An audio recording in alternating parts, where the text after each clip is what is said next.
original entrance. Cave of the Winds has been continuously operated since 1881.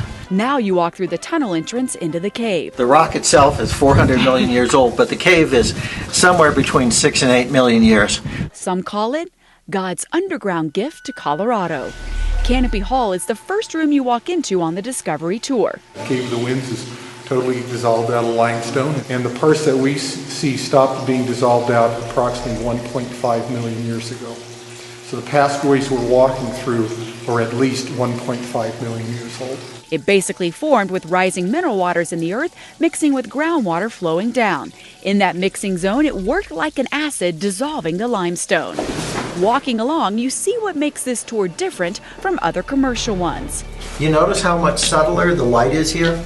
It's, just enough to get through, and the reds and greens that were here originally are gone. And like other caves, it's cool. The average temperature of the cave is about 52 degrees year-round. We make a quick stop at Hercules Column, one of the biggest columns in Cave of the Winds. This room here is called the Crystal Palace. They put this wire here to try to keep people from breaking off more pieces. The formations used to look like this, but now look like this. We stop at a flowstone that you can touch. The brown layers probably are from climate changes, so that records maybe 100,000 years of climate change on the outside. Can you believe you're touching something that old? No.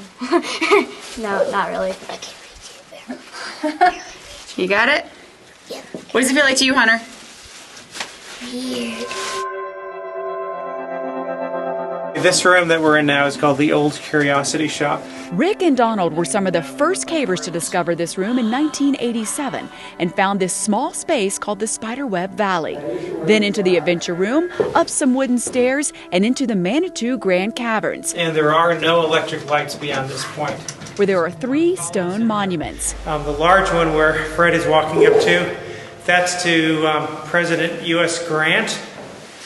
It was built in 1885. The other 2 are for President Lincoln and General Robert E. Lee. People would take rocks and place them on the monument of the person they wanted to honor. They haven't been built on since 1906.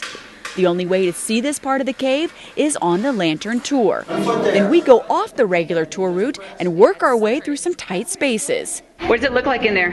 It's very narrow. You're going to straddle with your arms on both sides. Okay. I find that out as I chimney down 6 feet. Okay, here you go. Woo, you got it. Good job. I'm on my stomach, crawling through the darkness. With the headlamp on like a true caver. Keep going down the passage. Oh, this is great. And we're into our caving tunnel number 2. And you need to go head first through that, and that'll take you into Heavenly Hall. Through the 4-foot environmental seal pipe to Oh, wow. an underground heavenly world that looks similar to an underwater world. With water dripping from the stalactites, this is an area only cavers with special permission get to see. We climb back up to join the others, past the Butterchurn Formation, through the Temple of Silence, into the Grand Concert Hall where the formation looks like a giant organ, and our caving crew makes it back out into the sunlight, where we look like the mud crew from our underground adventure.